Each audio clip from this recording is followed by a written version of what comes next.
Since I was a young child, I've been hearing that climate change is the greatest risk to human longevity on this planet.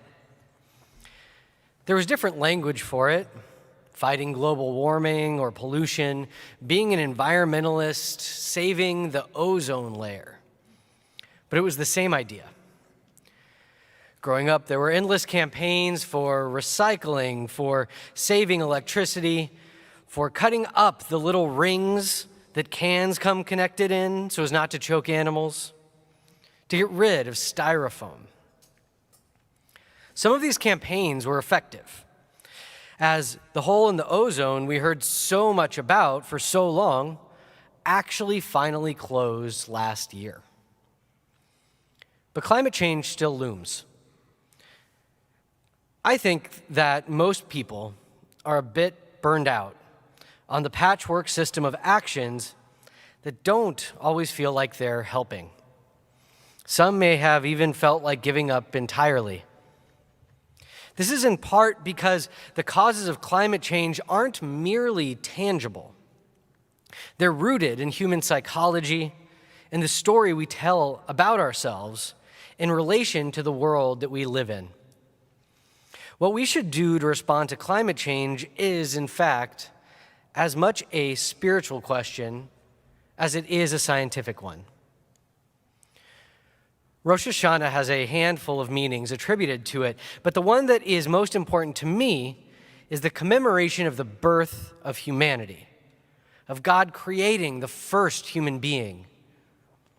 That's why we call today Yom Harat Olam, the day that the world was created.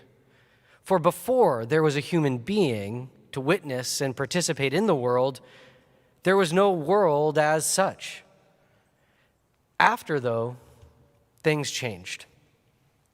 Our rabbis tell us that when God created the first human and told them, "You shall rule the fish of the sea, the birds of the sky, the cattle, the whole earth, and all the creeping things that creep on earth," that this truly meant that the human and us, as inheritors of this mitzvah, were being given a warning. If we merit to rule by living in God's image, we will rule. But if we do not merit to rule by living in God's image, we will be ruled in turn by the rest of God's creation. The idea of humanity ruling over the world, particularly since modernity and the Industrial Revolution, has been core to the way our contemporary civilization has envisioned itself in relation to nature. When I first read that an unmeriting humanity would be ruled by creation in this ancient rabbinic commentary, it sent shivers down my spine. It brought me back to the bus trips I took from Brooklyn through a darkened lower Manhattan in the wake of Hurricane Sandy, when there was no electricity, when the National Guard were deployed. It made me think of my friends and family who have had to flee wildfires in the American West. It brought to mind the drying rivers all over the world and the massive flooding in Pakistan, which has displaced 11 million people. This rabbinic interpretation created a different relationship between humanity and the rest of God's creation, and one we must reflect on. A story. One of my favorite thinkers, Douglas Rushkoff, recently released a book in which he tells the story of being paid to consult with a room full of very wealthy and powerful businessmen about how to survive the coming event, a capital E. These individuals believe that under the pressures we are all now feeling daily, particularly climate change, that in the near future a civilizational collapse will occur and that they need to create their own ticket out of Dodge. Rushkoff was brought in to help them think through the details. If they need security, how will they keep them loyal? Should they design collars for them? Should they just opt for robot security? If this line of questioning is disturbing to you, you're not alone.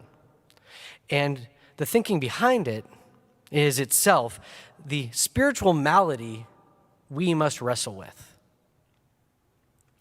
Along with the idea of humanity needing to merit ruling over earth, our rabbis found another detail about humanity in the story of God's creation. Throughout the creation story, God says that each step is good. And then, once all of the pieces are created, God says the whole is very good. This shift in language has two layers of meaning. God is saying on one level that the complex interweaving of life in which every piece is dependent upon each other and the whole is a beautiful system that is dynamic and God's ultimate source of pride. But the ancient rabbis found a completely different concept within this, that prior to humanity, everything was simply good, and that the entrance of humanity led to a new, important, complicating factor, which was very good. They referred to this factor as the Yetzer Hara, often translated as the evil inclination. It is, in short, the human inclination towards self-interest, self-enrichment, and self-propagation. In Douglas Rushkoff's story, the Yetzer Hara had taken over these wealthy and powerful individuals. They not only were knowingly contributing to creating this event or the civilizational collapse they foresaw and feared, but they were also responding to it with the same behavior that was leading to the event in the first place. Rushkoff, too, sees this in their reaction, and he refers to the set of beliefs and impulses that are driving them and much of America today as the mindset. The mindset, he writes, means earning enough money to insulate themselves from the damage they are creating by earning money in that way. It's as if they want to build a car that goes fast enough to escape from its own exhaust. The rabbis did not think we needed to, or even could, do away with our Yetzer Hara, our inclination towards selfishness, but that instead we needed to maintain control over it and balance it.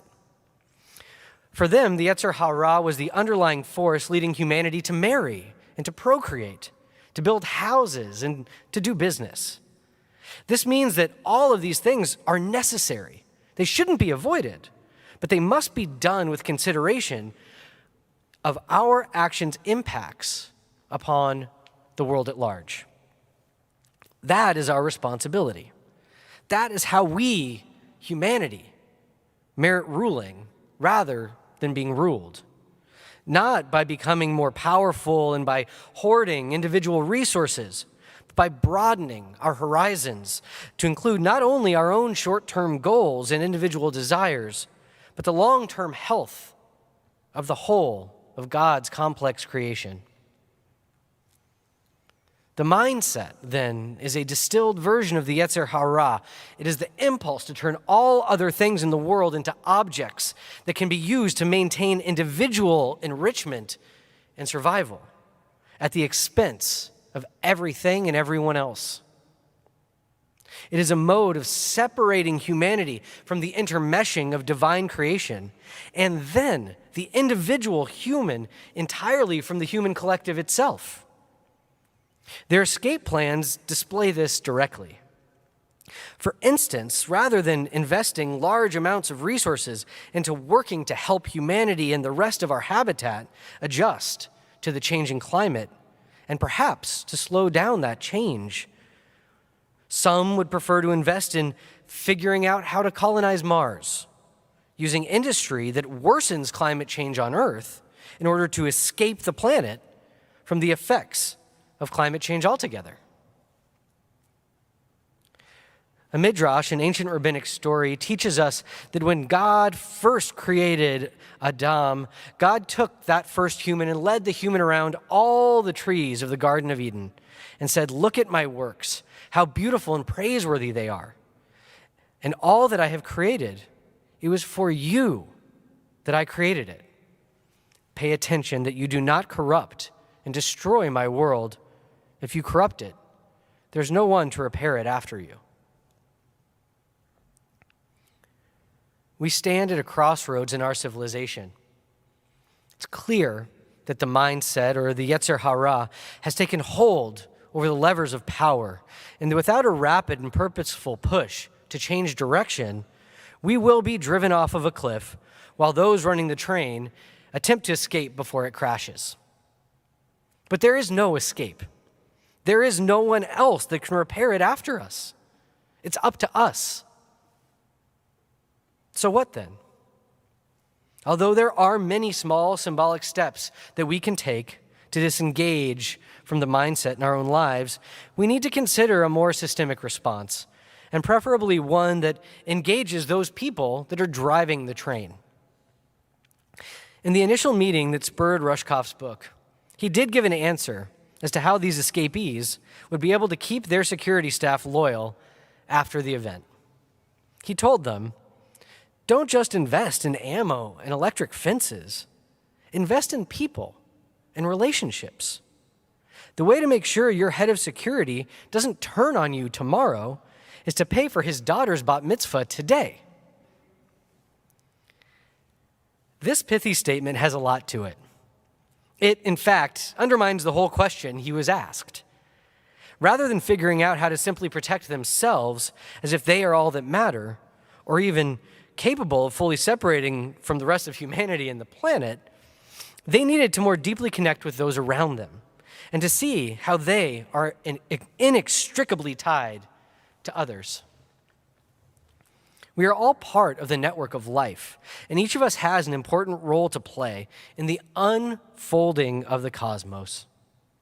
If we can integrate that thinking into a new mindset, we may find a way to move forward into the future without plummeting off the cliff together. Because wherever we're going, we are going together. We in this community have a particular responsibility to fight the mindset.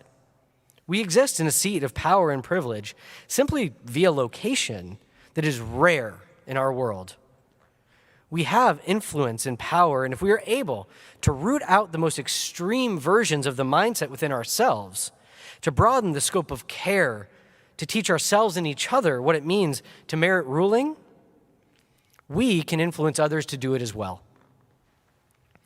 In this new year of 5783, let us remember that our place in this diverse, beautiful system is not one of conquering emperors. If we continue as we have and put individual advancement above all else, we will be reigned over by that which we try to suppress.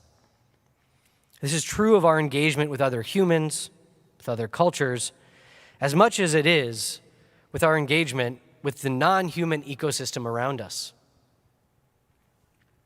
In 5783, let us look towards a way of living that reins in the toxic extremes of the mindset, of the Yetzer Hara, and instead help ourselves, help each other, help all the rest of humanity see that each year we have a chance to reset, to return to the moment of humanity's creation, and attempt once again to see the beautiful, complex interweaving of our world as very good. Shana Tova.